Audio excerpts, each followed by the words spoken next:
નમસ્કાર મિત્રો દેશ અને દુનિયાના સુપરફાસ્ટ સમાચારમાં તમારું સ્વાગત છે। પ્રિયંકા ગાંધીને લઈને સૌથી મોટા સમાચાર સામે આવ્યા છે। બિહારમાં પ્રિયંકા ગાંધીએ મહાગઠબંધનની ગેરંટીની યાદી આપી છે। 25 લાખ રૂપિયા સુધીની મફત સારવાર મળશે। ફેફસા નબળા હોય તેવા લોકો તાત્કાલિક દિલ્હી છોડી દે, એમ્સના પૂર્વ ડિરેક્ટર ગુલેરિયાની મોટી ચેતવણી સામે આવી છે। જયપુરમાં ડમ્પરે 50થી વધુ લોકોને કચડ્યા છે। અનેક ગાડીઓને ટક્કર મારી હોવાના અહેવાલ છે। 14ના મોત થયા છે અને 40 લોકો ઈજાગ્રસ્ત થયાના અહેવાલ છે।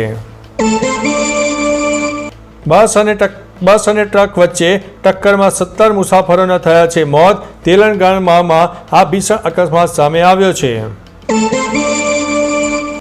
56 ઇંચની છાતીવાળા મોદી ટ્રમ્પના એક ફોન કોલથી ડરી ગયા તેવું રાહુલ ગાંધીએ જણાવ્યું છે। ઈસરોએ સૌથી ભારે સેટેલાઇટ છોડીને ઇતિહાસ રચી દીધો છે। ભારત માટે સૌથી મોટી સિદ્ધિ હાંસલ કરવામાં આવી ગઈ છે। પાકિસ્તાન પરમાણુ હથિયારોનું ટેસ્ટિંગ કરી રહ્યું છે। ડોનાલ્ડ ટ્રમ્પનો ચોંકાવનારો દાવો અત્યારે સામે આવી રહ્યો છે। પાકિસ્તાને અફઘાનિસ્તાન સાથે તણાવનું ઠીકરું ભારતના માથે ફોડ્યું, મુખ્ય ષડયંત્રનો મોટો આરોપ। નાઇજીરિયામાં જો ખ્રિસ્તીઓની હત્યા નહીં અટકે તો અમેરિકા હુમલા કરશે, ડોનાલ્ડ ટ્રમ્પે આપી છે મોટી ચેતવણી। હવેથી વન ટાઈમ એડમિશન ફી નહીં લઈ શકાય, ખાનગી શાળાઓને ડીઈઓનો કડક આદેશ સામે આવ્યો છે। મોટો સ્કેમ સામે આવ્યો હતો, 6 આરોપીઓની ધરપકડ કરવામાં આવી છે। ગુજરાત સાયબર ક્રાઇમે ઝડપી પાડેલા 190 કરોડથી વધુની સાયબર ઠગાઈ અત્યારે પકડાઈ ગઈ છે। નહીંતર મહેમતની કમાણી મિનિટોમાં ચાવ થઈ જાત। જસદણના ચિતલિયા ગામના ખેડૂતોની મગફળી 300 રૂપિયામાં પણ જસદણ એપીએમસીમાં વેપારી લેવા માટે તૈયાર નથી, એટલે માવઠાથી ખેડૂતોની હાલત કફોડી થઈ ગઈ છે। જૂનાગઢની વાત કરીએ તો જૂનાગઢમાં 32 કલાક થઈ ગયા છતાંય મહાદેવ ભારતી બાપુનો કોઈ અત્તો પત્તો નથી। સીસીટીવીમાં તે દેખાયા હતા। માવઠા બાદ નુકસાનીનો રિપોર્ટ તૈયાર, જૂનાગઢ જિલ્લાના 521 ગામમાં કરાયો છે મોટો સર્વે।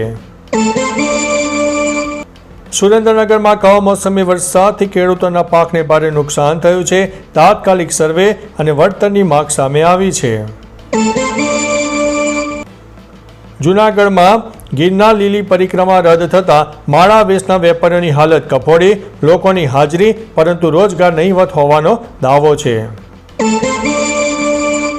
જૂનાગઢમાં વરસાદને કારણે ગિરનાર લીલી પરિક્રમા રદ કરવામાં આવી। સંન્યાસીઓએ આવકમાં મોટો ઘટાડો પણ થયો છે। માનવતાનું અનોખું ઉદાહરણ, સુરતના ઉદ્યોગપતિએ 290 ખેડૂતોને 90 લાખ રૂપિયાનું દાન આપીને દેવા મુક્ત કર્યા છે। ગીર સોમનાથમાં પાક નુકસાનીનો સર્વે શરૂ, 100થી વધુ કર્મચારીઓ આ કામગીરીમાં જોડાયા છે। સાબરકાંઠામાં 60,000 હેક્ટર પાક બરબાદ થયો છે। ખેડૂતોની સ્પષ્ટ માંગ છે કે પારદર્શક સર્વે અને યોગ્ય વળતર આપવામાં આવે। તો ચાલો મિત્રો, ફરીથી દેશ અને દુનિયાના સુપરફાસ્ટ સમાચાર લઈને મળતા રહીશો। ત્યાં સુધી અમને રજા આપશો। નમસ્તે।